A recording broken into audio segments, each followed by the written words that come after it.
Blade Runner 2049 is directed by Denis Villeneuve, who also directed Arrival last year, and he's also directed Prisoners, Enemy, Sicario. He's one of the best directors working today, and this is, of course, a sequel to Blade Runner, which was one of the greatest movies ever made. Trying to follow up that movie 35 years later is a risk, and it's a very noticeable one. And because of respect for some of the director's wishes before the film released, as well as now that it's out on Thursday night previews, I'm still gonna keep this 100% spoiler free. I'm not even gonna tell you what the plot of this movie is. I'm gonna keep it very basic and a one-line synopsis if I can.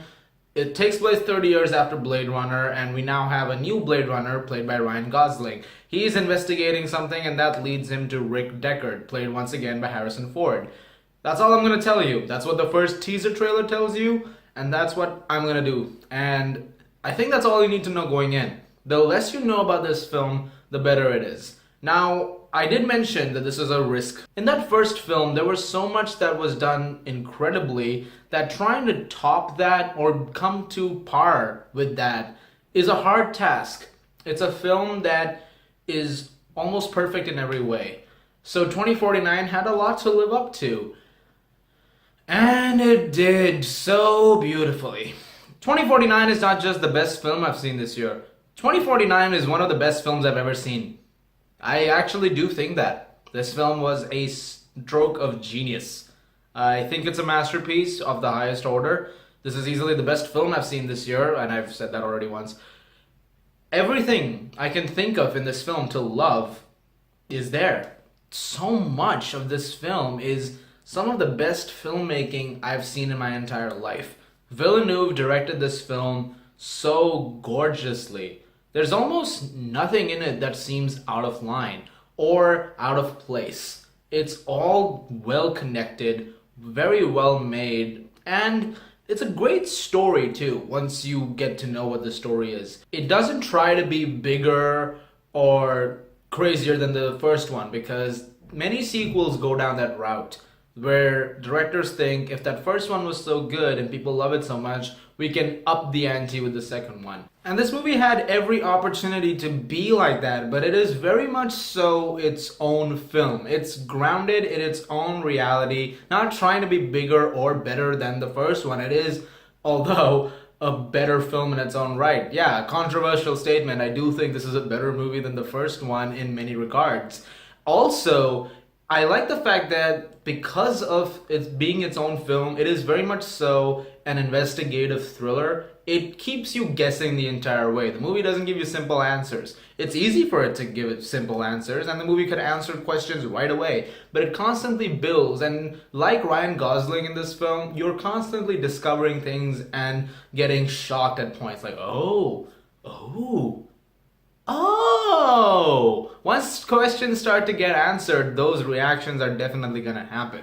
As far as performances go, Ryan Gosling is fantastic. It's almost impossible to hate Ryan Gosling. In fact, it is impossible to hate Ryan Gosling. You can't hate Ryan Gosling. This film once again proves that. He's a terrific actor, one of the best working today. His performance in this film was brilliant. Harrison Ford as Deckard also did a spectacular job. His performance, again, it's so brilliantly realized. There's such a layer to Deckard's character now in this version that I really appreciate it, and I can't wait to see if they do something with this, if they make another movie, which they can. If they do, I'd love to see where they go with it. Also, other performances like Jared Leto, very interesting performance from him. Again, a really crazy performance. He's always into some nutsy stuff. And in this one, he has, again, a very weirdly great performance here. He does a spectacular job once again. Also, not to be overlooked is Ana de Armas. She was excellent as this character, this girl who Ryan Gosling is with. And she was also really entertaining, added a level of humanity to Gosling as the film went on, which I found really, really great. One of my biggest worries about this film when going in was the soundtrack, because I was worried that because of Johan Johansson's firing and Hans Zimmer coming in at the last second almost to recompose the entire score would be a terrible idea. And I can see people constantly comparing this to Vangelis's euphoric soundtrack, which is one of the greatest put to film. Going into this film, I didn't want to compare, and I'm not even going to compare. As it stands, compared to the film, the way the film is made, it's synced up beautifully. In fact, I think the soundtrack to this film is magnificent in its own right. I'm not trying to compare this to earlier soundtracks. I'm not trying to say that this is the best Hans Zimmer soundtrack of the year either. Maybe it is. I'll have to listen to it a couple more times. But on its own regard, it's a fantastic piece of music, and I can't wait to listen to it even more. It's wonderfully written, there's beautiful dialogue, there's not much problem I have with it. I do think that this film is a stunning masterstroke in every single regard.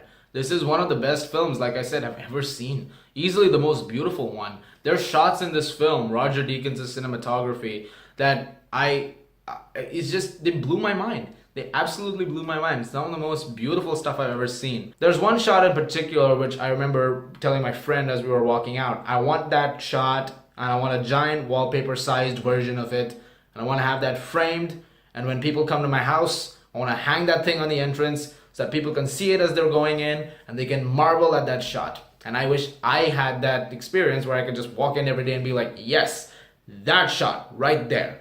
There's such a gorgeous shot like that in this movie. I think that this film is gonna go down as one of the greats. Not quite yet, but I wish it does. I think this is a film that everyone should see. Go on as big a screen, like I said, as possible, and go see this film. Definitely don't miss this one. I'm gonna give Blade Runner 2049 a very well-deserved 10 out of 10. Spectacular filmmaking all around. Villeneuve delivers another classic right out the gate, and wow, this was a great film. Guys, thank you so much as always for watching. I'll be at New York Comic Con tomorrow, so I'll be putting up a video of stuff I see over there. That should be fun. Also, look forward to Saturday for my completion of the Dark Knight trilogy series with Rises. That's gonna be a fun review to do. You guys are the best. Thank you again so much. Definitely go see 2049, and I hope I'll see you guys at the movies.